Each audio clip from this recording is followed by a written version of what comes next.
Hello, today I will be explaining the lab polar versus nonpolar and shedding lights on ion. And it's by me, Tate Matrix. So, let's get started with the phrase like dissolves like. What does this mean, you may ask? Well, it means that the same polarity will dissolve the same polarity. So polar would dissolve polar, and nonpolar would dissolve nonpolar. Okay, so let's start with an example, which is salt water, a homogeneous mixture. So NaCl, salt, is polar, and so is H2O. So, as you can see, the very tiny salts are up here. They go into this water right there, and then they become a homogeneous mixture, as you can see right here, which is salt water, and there's no difference throughout. So, let's start with the brief explanation of what ions and bonds are. So, ions are a type of atom that is charged. For example, a hydrogen atom would have a negative charge, and it would be an ion. So, that's number one, and this one's number two. If hydrogen number one bond with hydrogen number two, then one would have a negative charge and one would have a positive charge. Well, what is a bond, you may ask? A bond is when a type of element decides to get together with another type of element, or more than one, to fill up its electron shell, which is its valence electron shell, which is this. And this, those are both valence electron shells. So they could do this in two different ways. Transferring electrons, which is an ionic bond, or sharing electrons, which is a covalent bond. So, this is a covalent bond if they share, like that, and an ionic bond would be if one would just be giving it to another, and you would show by drawing an X. And hydrogen atom number 2 would have a full electron shell, but it would be an ion, it would be slightly negative. Now, there are two types of covalent bonds, this polar and nonpolar. So, when electrons are transferred or shared, there's something called electronegativity. And electronegativity is how much pull an atom has on one electron, or multiple electrons. If something is nonpolar, then it should have then the two atoms that are sharing should have about the same electronegativity, about 0 to 0.4. But if it's polar, it should have from 0.4 to 2, so it has a bit greater distance. And an ionic bond should have the greatest distance apart from their electronegativity. So instead of just sharing it in between them, it would just give it away. And then on the periodic table of elements, there's a scale, and now polar and nonpolar, they could both be ionic bonds, and that's how you predict if it would be ionic by using the scale. And if it could be 4, let's just say 4% ionic, it has a very low percent chance to be ionic, and you would predict that's nonpolar because that would be a 0.4 difference in electronegativity, but it still has a very slight chance to be ionic. So then you can use a number like 0.4 to figure out what the percentage would be, and that's how you would predict what type of bond it will be. So let's start with the pre-lab. So in the first pre-lab, we were told to put pepper on water, and the pepper would stay on top of the water because it was less dense, and the water tension keeps it from breaking the water tension and sinking. Then we were told to stick our finger in the water, and the pepper stuck to our wet finger. That is because water molecules and atoms like to stay together instead of separating. So when the water got on our finger, it took some of the pepper with it. But when you put the soap in like the water, it breaks the water tension and pushes all the pepper out to the side.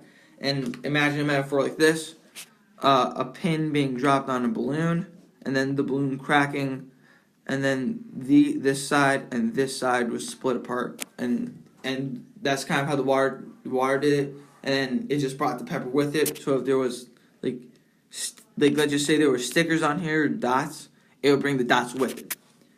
And for the second part of the pre-lab, we asked to put a paperclip on the water, and it flowed again because of the water tension. And again, when the soap was added, the same thing happened. The water tension broke, but this time the paperclip just sank, and it was like almost impossible. Well, it was impossible to get the paperclip floating on the water. Okay, now to the actual lab. So in this lab, we were told to take a bunch of compounds and test them to see if they would dissolve in water or not. If they did, the compound would be polar. And it would be polar because water, as you know, is polar.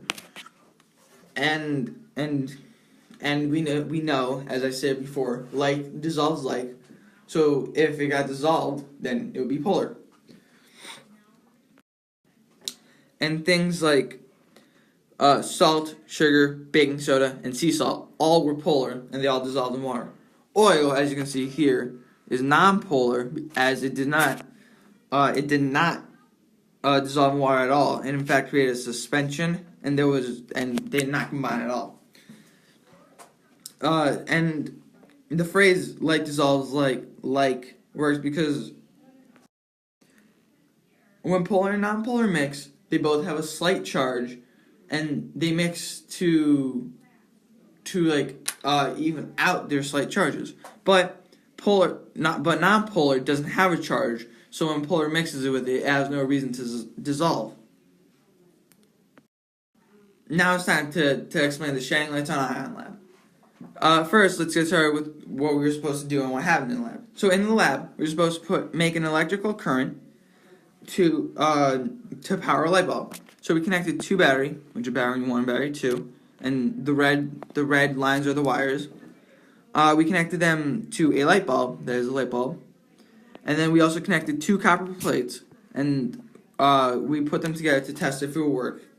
And if it didn't, we had to switch something out, and we put them at the end of the wires. And then we were supposed to put the copper plates in some liquid compounds to see if they were ionic or not, and to see if they conducted electricity. So let's get started with the actual explanation. In the experiment, sodium chloride, copper chloride, and calcium chloride all conducted electricity. Deionized water, tap water, and sugar water all did not conduct electricity. Now, what do these have in common? These all have a stronger polarity. Stronger.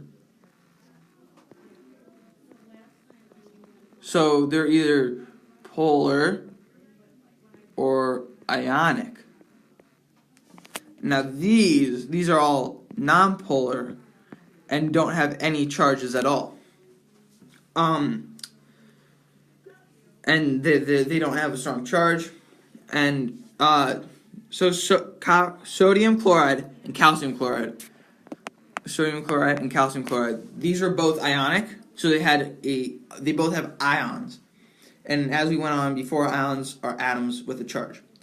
But copper chloride, it was not ionic, but it was polar with a 34% chance to be ionic, so it still had a slight charge.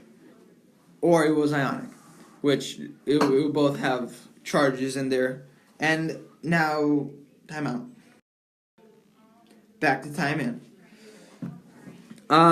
So they were able to conduct electricity because in an ionic bond that is a liquid, it cannot be a solid though, because the solid has the particles and atoms trapped in place. But liquids, it's more like it's easier to move around.